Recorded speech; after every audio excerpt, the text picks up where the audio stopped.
आपको बहुत जोर की भूख लगी है, इतनी तेज की भूख लगी है कि भूख न देखे बासी भात और नींद न देखे टूटी खाट। इतनी जोर की भूख लगी है। और उसी समय नारायण जी ने बढ़िया वेद लक्षणा देसी गाय के अधोटा दूध की बढ़िया 1 नंबर खीर कृष्ण कुमार जी के सामने रख दी, खाइए। अब इनको तो बहुत जोर की भूख लगी थी, कहाँ बासी भात खोज रहे थे, मिल गया बढ़िया अधोटा दूध की रबड़ी को भी लज्जित करने वाली खीर। अब ये जैसे ही खाना चाहते थे खीर, तब तक सांगरिया वाले शास्त्री जी ने देख लिया। अरे क्या कर रहे हो, क्यों खा रहे हो इसको, क्यों क्यों? देखो नारायण जी को कोई उनका कोई दोष नहीं है। जिस समय ये तस्मय घुट रही थी ना, उसी समय एक छिपकली गिर गई इसमें। कहाँ है छिपकली? अरे अब कहाँ धरिए छिपकली, पलटा चल रहा था, घुट घुट कर हड्डी पसली सब एक हो गई। वो छिपकली की भी खीर बन गई। अब कहाँ धरी छिपकली? अब छिपकली चाहे उसमें गिरी हो या न गिरी हो, पर एक प्रामाणिक व्यक्ति ने उसमें जहर होने की बात कह दी, तो अब आपकी भूख रहेगी खाने की क्या? ऐसे ही लौकिक भोग और स्वर्गादि लोकों में प्राप्त होने वाले भोग हमारे चित्त में आकर्षण पैदा करते हैं, पर जीव वैदिक धर्म का पालन करता है, कथा कीर्तन सत्संग का आश्रय लेता है, संतों के चरणों में बैठता है, तो उसको समझ में आ जाते खीर तो है पर इसमें छिपकली गिरी हुई है। ये खीर तो है पर इसको खाते ही मरने की आशंका है, तो उस खीर खाने का मन नहीं करेगा। तो यही तात्पर्य वेदों का है। अब आगे की बात सुन लो, बड़ी खरी बात है। नाचरेद यस्तु वेदोक्तम स्वयमज्ञो जितेन्द्रिया विकर्मणा ह्यधर्मेण मृत्योर्मृत्युमुपैति सः। जिस व्यक्ति का अभी अज्ञान दूर नहीं हुआ है, अविद्या निवृत्त नहीं हुई है, जो अजितेंद्रिय है, जितेंद्रिय नहीं है, ना तो अज्ञान दूर हुआ और ना ही उसमें जितेंद्रियता है।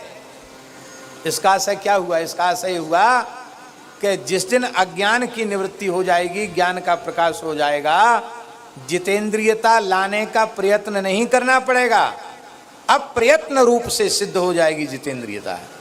जितेंद्रियता क्या है? इंद्रियों को कसना जितेंद्रियता नहीं है।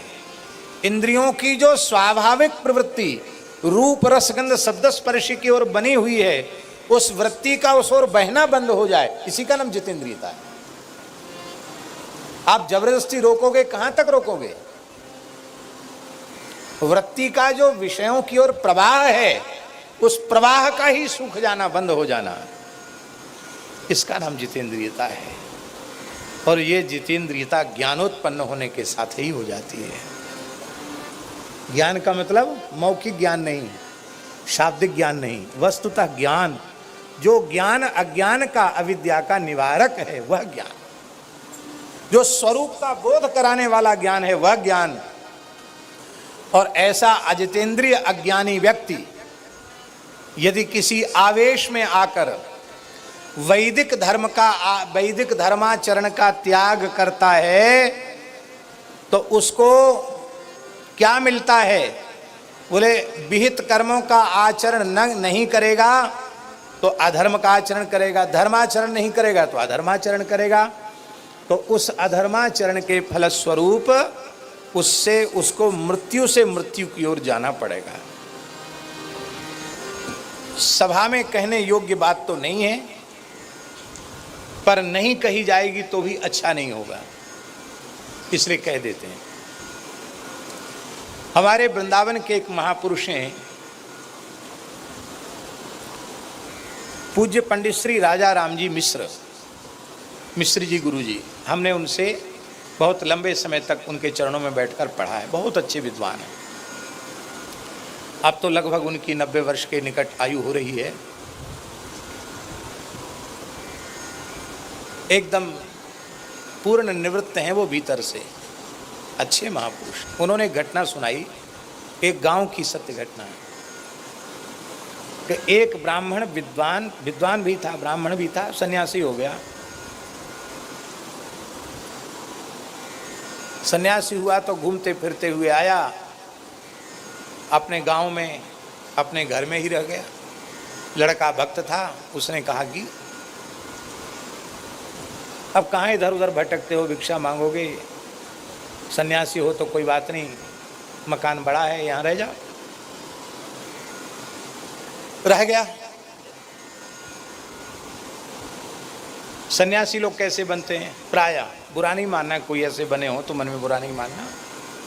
तुलसीदास जी के वचन हैं, नारी मुई ग्रह संपत्ति नासी, मूड मुड़ाए भय सन्यासी। तो गृहिणी चली गई थी और सन्यासी हो गए। तो पुत्र ने सोचा पिताजी वृद्धावस्था में क्यों इधर उधर भटके, वो ले रहा हूँ। पर वो केवल गीता और उपनिषद कंठस्थ तो थे, आचरण में नहीं थे, ज्ञान नहीं था उनको, पर बड़े ज्ञानी बनने का अभिनय करते थे। वो अपने पुत्र वधू पर ही कुदृष्टि करने लगे। तो उनके पुत्र ने कहा एकांत में कि पिताजी, एक तो आप मेरे पिता हैं, और जब आप मेरे पिता हैं तो ये आपकी पुत्र वधू है, फिर आप चतुर्थाश्रमी सन्यासी हैं और मूर्ख नहीं हैं, आप ब्राह्मण हैं, पढ़े लिखे विद्वान हैं। ऐसी ही निकृष्ट वृत्ति आपकी थी तो आपने सन्यासी ही क्यों लिया? तो जो व्यक्ति गलती करने वाला होता है वो कभी अपनी गलती स्वीकार नहीं करता है, वो बिगड़ जाएगा। अरे बोले तुम क्या समझते हो, तुम मूर्ख हो, हमको उपदेश दे रहे हो, तुमने गीता नहीं पढ़ी है। इंद्रियाणि इंद्रियार्थेषु वर्तन्त इति धारयन्। क्या? पूरा श्लोक आप लोग पढ़ लेना, हमको याद नहीं। इंद्रियाणि इंद्रियार्थेषु वर्तन्त इति धारयन्।